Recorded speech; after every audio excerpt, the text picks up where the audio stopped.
Shalom buat kita semua Bapak Ibu yang terkasih. Kurang semangat ya. Shalom buat kita semua.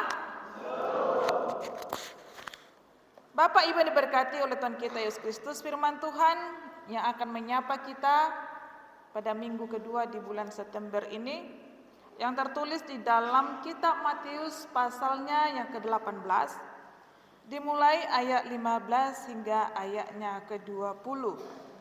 Matius 18 ayat 15 sampai 20. Kita bacakan firman Tuhan ini secara responsoria. Mari kita mulai di dalam nama Tuhan kita Yesus Kristus. Tentang menasehati sesama saudara. Apabila saudaramu berbuat dosa, tegurlah dia di bawah 4 mata. Jika ia mendengarkan nasihatmu, engkau telah mendapatkannya kembali.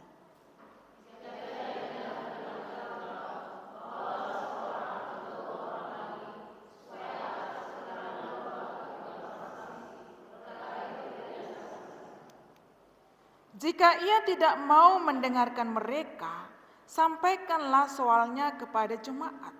Dan jika ia tidak mau juga mendengarkan jemaat, pandanglah dia sebagai seorang yang tidak mengenal Allah atau seorang pemungut cukai.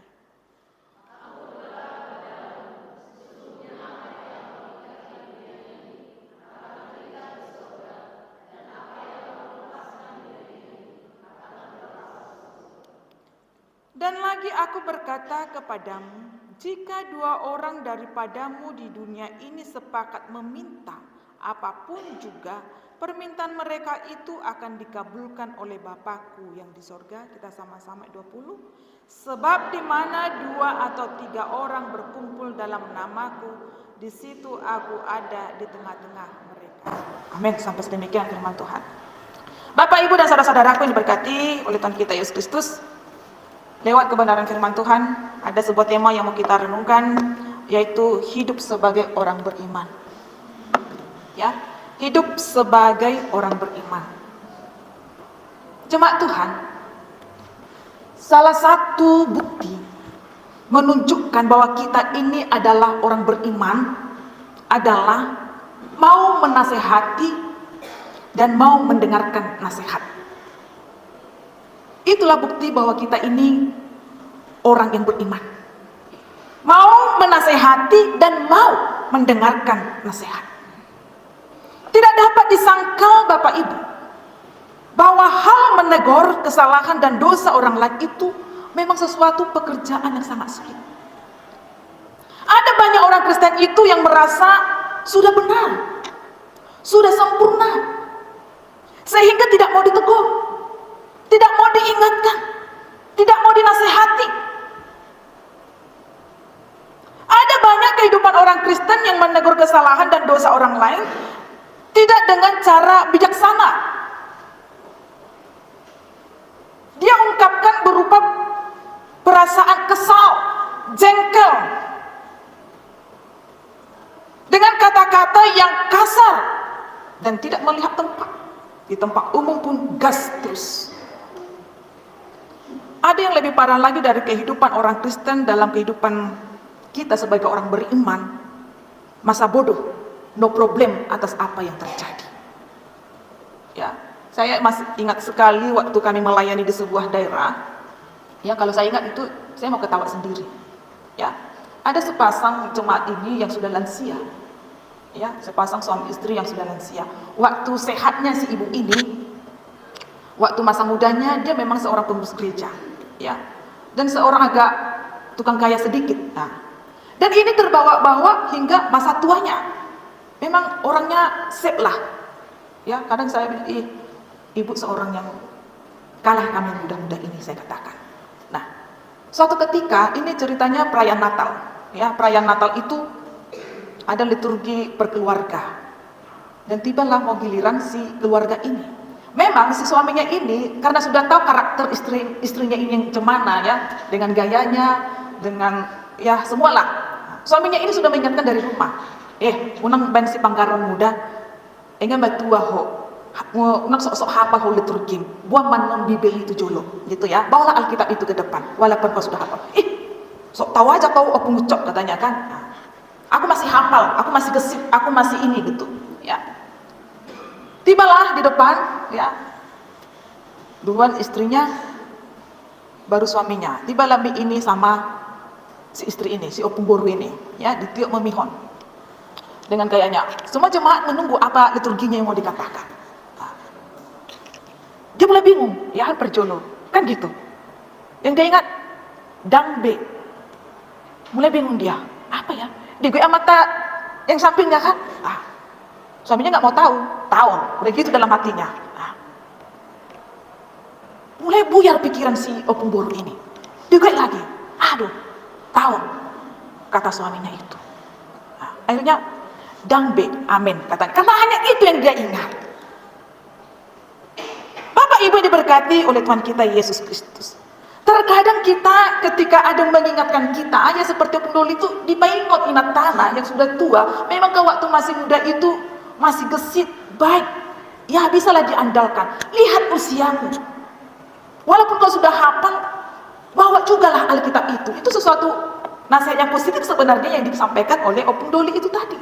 Tapi si opung boru ini mengabaikannya dan terjadilah seperti yang gak tersangka-sangka oleh opung boru itu. Bapak Ibu, ada kalimat bijak mengatakan, seorang yang tidak menegur belum tentu mengasihi.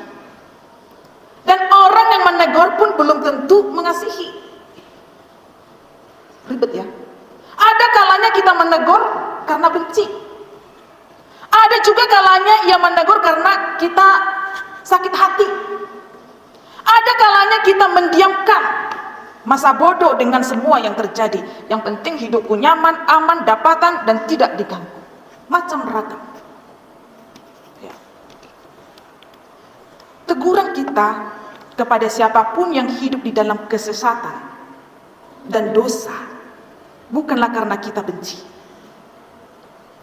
karena sakit hati, tetapi untuk mendidik dan membangun mereka untuk menjaga persekutuan yang benar dengan Allah dan sesamanya. Penting untuk kita pahami bersama bahwa ketika kita menegur itu dengan dilandasi kemarahan dan kebencian, kita tidak akan dapat merubah kesesatan, keberdosaan seseorang itu ke jalan yang benar. Tidak bisa. Nah, kita sebagai orang Kristen itu diingat, yang perlu kita ingat, ingatlah yang namanya kesalahan memang harus diperbaiki. Maka jika ada saudara kita yang bersalah, jangan terus semangat kita mengutuki atau menghukum mereka. Siapa sih manusia yang gak punya kesalahan? Ya. Asal masih ada kasih, pengampunan, penerimaan, maka semua akan dapat diperbaiki dengan baik. Nah, oleh sebab itu jika ada kesalahan kita sebagai anak misalnya di dalam rumah tangga kita, ya, ketika seorang anak melakukan sebuah kesalahan, apakah kita langsung menghakimi? Ya, atau memberikan nasihat? Dan nasihat apa yang kita berikan? Kadang kita sebagai orang tua, menurut kita itu nasihat, padahal kita menghakimi. Ini harus kita bedakan. Ya, kita langsung memojokkan anak kita itu. Akhirnya apa yang terjadi? Ketakutan, kegentaran. Jangan-jangan anak kita itu kabur karena takut melihat kita sebagai orang tuanya. Nah, dan jika ada kesalahan saudara-saudara kita, jangan pula keburu kita mengutuki dan menghukum mereka. Memang sudah berulang kali kita sudah nasihati tapi tetap sama.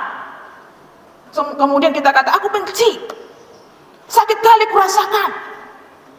Ya, saya mau mengingatkan kita bahwa masalahnya bukan terletak pada besarnya kecilnya kesalahan saudara-saudara kita, tetapi apakah kita masih memiliki atau hidup di dalam kasih. Mari kita sama-sama baca ayat 20, Amsal 27 ayat 6. Apa yang dikatakan? Seorang kawan, kita sama-sama. Seorang kawan memukul dengan maksud baik, tetapi seorang lawan mencium secara berlimpah-limpah. Cukup dalam maknanya ini, Bapak Ibu. Jadi oleh sebab itu kalau masih ada saudara-saudara kita yang mau menegur kita atas segala kejahatan yang kita perbuat, sekalipun itu kita rasakan sebagai pukulan yang sangat menyakitkan, terimalah semuanya itu dengan rasa syukur, sebab maksudnya adalah baik untuk mendapatkan kita kembali. Dan itu dikatakan juga di dalam firman Tuhan di dalam ayat 15b lewat firman Tuhan yang kita renungkan pada saat ini. Ya, untuk mendapatkan kita kembali. Nah, seorang yang tidak menegur belum tentu mengasihi. Dan orang yang menegur pun belum tentu mengasihi. Ada kalanya orang menegur karena dia benci. Ada kalanya ia menegur karena dia sakit hati. Ada kalanya orang mendiamkan karena dia merasa masa bodoh dengan semua yang terjadi. Dan seringkali di dalam yang sering terjadi di dalam kehidupan kita yang kita jalani hari lepas hari. Baik itu di dalam rumah tangga kita, di tempat pekerjaan, di lingkungan kita, di persekutuan kita dan lain sebagainya. Sama itu Bapak Ibu, orang tua memarahi anaknya bukan karena benci. Bolak-balik kita nasihati, hampir tiap hari kita nasihati. Ya, bukan karena benci, tapi bagaimana kita mendidik, mengarahkan, mengingatkan, menegur kesalahan yang selalu sama dilakukan oleh si anak kita. Kita hanya benci melihat tingkah lakunya, itu gak boleh. Ya, gak boleh nak, itu salah. Kita benci dengan tingkah laku yang dilakukan oleh anak atau seseorang itu. Ya. Ingatlah Bapak Ibu, jika kita marah dengan dilandasi kebencian, jika kita tidak akan pernah merubah anak itu. Ya. Jika kita marah dilandasi kebencian kepada seseorang, kita tidak akan pernah merubah seseorang itu. Kita sebagai orang Kristen, segala kehidupan kita harus hidup di dalam hukum kasih. Inilah enaknya kita jadi orang Kristen. Dengan hukum kasih, orang Kristen itu akan bersedia menjalankan fungsinya, yaitu menjadi orang yang mau menegur dan bersedia untuk ditegur. Di sana gak ada kesombongan, di sana gak ada keangkuhan, di sana tidak ada kasta. Yang ada hanya kasih. Orang yang hidup dalam hukum kasih, perlu kita pahami jemaat Tuhan, akan dapat membimbing, akan dapat menasihati, yang semuanya itu akan membangkitkan dan juga akan memberikan hidup yang beriman dan akan memulihkan ke arah yang lebih baik lagi. Nah, lewat kebenaran firman Tuhan pada saat ini Bapak Ibu, berdasarkan nasihat Yesus, ada 3 hal kasih ketika kita ingin menegur, mengingatkan kesalahan orang lain. Dan sangat jelas di dalam ayat firman Tuhan yang kita baca tadi, yaitu yang pertama, ya, di ayat 15, bila saudaramu berbuat dosa. Ya, apabila saudaramu berbuat dosa, tegurlah dia di bawah 4 mata. Jika ia mendengarkan nasihatmu, engkau telah mendapatkannya kembali. Ya. Bila saudaramu berbuat dosa kepada kita atau kepada siapapun, tegurlah dia dengan 4 mata.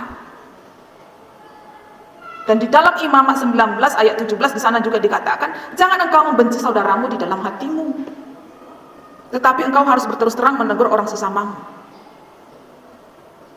Jadi nggak usah pendam-pendam di dalam diri kita segala sakit hati, ketidaknyamanan kita. Ya.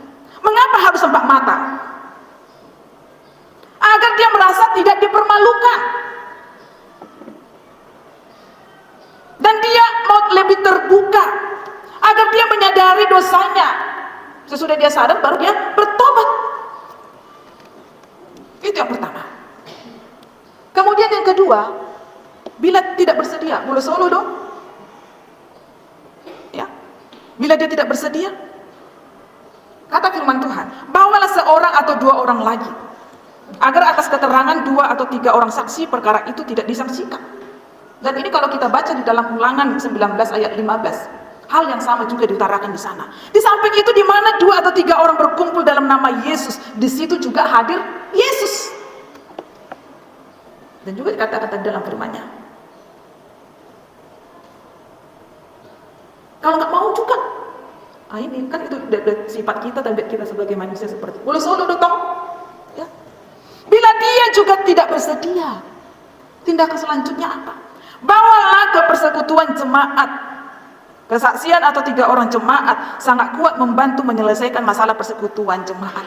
Lebih baik diselesaikan melalui jalan persekutuan jemaat daripada jalur hukum. Setiap gereja selalu mempunyai ketentuan siasat gereja yang mengatur masalah ini. Tiga hal ini Yesus katakan lewat firman Tuhan ini. Kalau di dalam diri kita hidup di dalam kasih. Tapi kalau nggak ada kasih, nggak bisa ini kita jalankan. Nggak bisa. Karena apa? Karena semua keegoan kita yang masih mengerajai diri kita. Bapak Ibu yang diberkati oleh Tuhan kita Yesus Kristus. Kita sebagai orang Kristen yang menjalankan fungsi kita sebagai orang yang bersedia menerima teguran dan bersedia menjadi penasehat untuk orang lain atas kesalahan dan dosa mereka. Bukanlah lamanya usia kekristenan kita, tetapi tergantung kasih kita. Ya, tergantung kasih kita. Asal ada kasih, asal ada pengampunan, asal ada usaha dari kita untuk menolong dan memberi kepercayaan, memberi kesempatan kepada mereka yang gagal dalam setiap permasalahan yang mereka hadapi, permasalahan dalam rumah tangga kita, permasalahan yang membuat hidup kita tidak nyaman, semuanya akan bisa teratasi jika di dalam diri kita ada kasih. Itu aja. Kasih. Menjadi pertanyaannya kepada kita Bapak Ibu, masih adakah kasih di dalam diri kita pribadi lepas pribadi? Ada yang manginang holongi di bagasan mata? Masih adakah Bapak Ibu? Masih? Amin? Puluh sodong holongi kasih itu di dalam diri kita masing-masing. Gak ada artinya kita di sini beribadah. Ya. Kalau sudah tidak ada kasih dan pengampunan lagi, apalagi harus kita kerjakan? Apa yang harus kita perbuat? Karena jelas juga dikatakan dalam firman-Nya, kesalahan sekecil apapun akan menghancurkan segala-galanya. Tapi kasih mengalahkan itu semua. Contohnya dalam Alkitab, Zakheus. Semua orang membencinya. Semua orang gak suka sama Zakheus itu karena kikirnya, karena jahatnya. Ya. Gak ada yang memperdulikan dia sekalipun dia punya segala-galanya. Gak ada orang yang prihatin kepada dia ketika Yesus datang. Ya. Tapi ketika Yesus datang menegur dia, Zakheus, turunlah engkau, aku mau menumpang di rumah. Berubah 100% sikapnya, tindakan, karena ada kasih Yesus di dalam diri Zakheus. Hanya Yesus katakan, Zakheus, turunlah engkau dari pohon itu, aku mau singgah di rumah. Belum ada yang lain dikatakan Yesus. Apa respon Zakheus? Semua setengah dari harta akan kukembalikan. Yang pernah dipinjamiku akan kukembalikan. Dia akhirnya bertobat. Jadi Bapak Ibu yang terkasih, betapa mulianya bila teguran nasihat kita terhadap seseorang itu dengan kasih. Yang mungkin pun pada saat Yesus tidak dalam ucapan itu punya etika. Dan mungkin Yesus, hei Zakheus, turun kau dari pohon itu. Bukan, hei Zakheus, turun dulu kau. Aku mau singgah di rumah. Mungkin kalau Yesus marah-marah juga pada saat itu dengan intonasi suara yang cukup tinggi, mungkin Zakheus juga takut. Jadi demikian juga kita dalam memberi nasihat. Kalau kita seperti menasihati anak kita seperti menghakimi, walaupun yang benar kita katakan tidak akan diterima. Tapi kalau kita memberikan nasihat itu di dalam kasih, anak kita itu pasti mendengar. Orang lain pasti mendengar. Akan sama-sama saling koreksi di mana kekurangan, kelebihan kita. Bapak Ibu yang diberkati oleh Tuhan kita Yesus Kristus. Kemudian yang menjadi pertanyaannya bagi kita, bagaimana supaya di tengah-tengah kebencian itu ada kasih, ada penyangkalan diri? Ya. Bagaimana supaya di tengah-tengah kebencian itu ada kasih? Di sana itu harus ada penyangkalan diri. Membalas kejahatan dengan kejahatan itu adalah sifat iblis. Kau jahat, aku pun jahat. Kan itu pekerjaan si iblis. Membalas kebaikan demi kebaikan, itu sifat manusia. Kalau kau baik, aku pun baik. Lumrah dong. Biasa ya. Tetapi membalas kejahatan, dia sudah jahat, tapi kita balas dengan kebaikan. Inilah sifat ilahinya. Ya, sekali lagi saya katakan kepada kita, membalas kejahatan dengan kejahatan adalah pekerjaan iblis. Membalas kebaikan demi kebaikan adalah sifat manusia, tetapi membalas kejahatan dengan kebaikan adalah sifat ilahi. Dengan ini bisa muncul kasih. Harus hati-hati mengenal diri, sangkal diri, dan berkorban. Di tengah-tengah pengaruh dunia sekarang ini, ya manusia bisa dikatakan bisa semakin egois, yang hanya mementingkan keselamatan diri sendiri. Justru hukum kasih membawa dampak bagi orang lain untuk menyatakan kasih kepada mereka. Sebab kasih itu menjadi pola sikap dan dasar hidup kita sebagai orang percaya. Bagi orang Kristen, kasih itu sebagai wujud iman kita. Itulah wujud aslinya, gak dibuat-buat. Ada kasih yang sempurna di dalam diri kita, yang dimana kasih itu meliputi perasaan, cara pandang, tindakan, ucapan, cara berjalan. Semuanya itu harus menunjukkan kasih.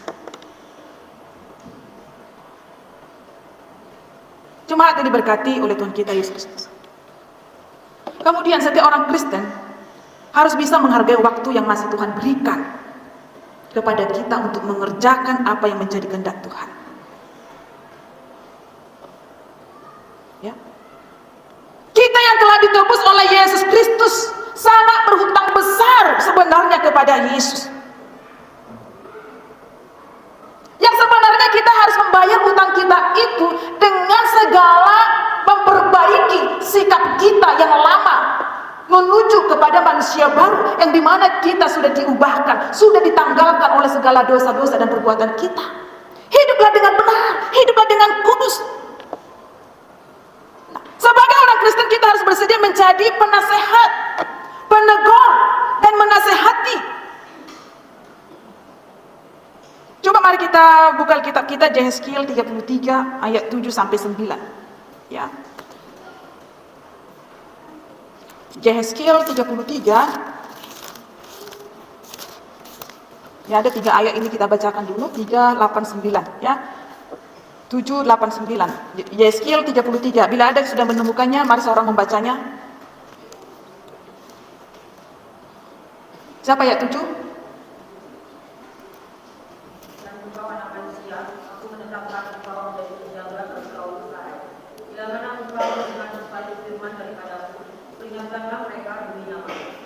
Ayat 8 sampai bisa?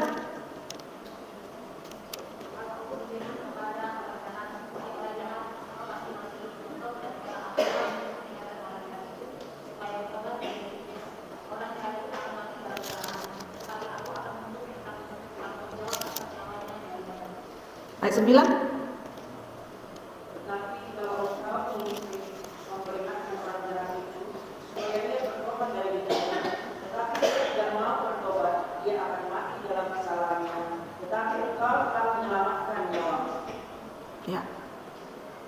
Saya akan bacakan sekali lagi ya, bagaimana seorang Kristen itu harus bersedia menjadi penasihat, menjadi peneguh, dan masih saling menasihati satu dengan yang lain. Karena dalam kitab Yehezkiel ini cukup jelas dikatakan, bila mana engkau mendengar sesuatu firman daripadaku, peringatkanlah mereka demi namaku. Kalau aku berfirman kepada orang jahat, hai orang jahat, engkau pasti mati, dan engkau tidak berkata apa-apa untuk memperingatkan orang jahat itu supaya bertobat dari hidupnya, orang jahat itu akan mati dalam kesalahannya. Tetapi jika aku menuntut pertanggungjawaban atas nyawanya daripadamu, tetapi jikalau engkau memperingatkan orang jahat itu supaya ia bertobat dari hidupnya, tetapi ia tidak mau bertobat, ia akan mati dalam kesalahannya, tetapi engkau telah menyelamatkan nyawamu. Nah, hidup di dalam kasih meliputi segala aspek kehidupan yang baik. Peran kita sebagai orang beriman harus bisa memberikan nasihat kepada siapapun. Ya, bukan melihat tua muda. Makanya ada istilah bahasa Batak, bolo dihata, tua duhangut nampe poso. Ya. Dalam perjalanan kehidupan kita semua ada aturannya. Makanya dikatakan di dalam kitab Roma 13 ayat 13, ya, marilah kita hidup dengan sopan seperti pada siang hari. Jangan dalam pesta pora dan kemabukan, jangan dalam percabulan dan hawa nafsu, jangan dalam perselisihan dan iri hati. Apabila kita masih senang berselisih dan iri hati, sulit bagi kita untuk menikmati hari-hari seperti di sorga dan di bumi. Selama iri hati masih merajai hati kita, mungkinkah suasana surga itu turun di bumi dan di hati kita? Tidak mungkin. Tentu perasaan damai sejahtera itu akan sirna. Yang ada hanyalah panas hati yang berkepanjangan. Harus kita ingat Bapak Ibu bahwa untuk mengalami damai sejahtera itu tidak ada jalan lain selain melekat pada Kristus Yesus yang adalah sumber damai sejahtera itu. Bagaimana sumber damai sejahtera itu? Sumber damai sejahtera itu mengenakan Tuhan Yesus sebagai perlengkapan senjata terang dan tidak merawat tubuh dengan memuaskan semua keinginan kita yang sia-sia. Ya. Kita diingatkan tadi dalam pembacaan epistol kita, kenakanlah Tuhan Yesus sebagai perlengkapan senjata terang dan janganlah merawat tubuhmu untuk memuaskan keinginannya. Jadi untuk itu kepada kita jemaat yang diberkati oleh Tuhan kita Yesus Kristus, hidup sebagai orang beriman itu suatu pekerjaan yang harus.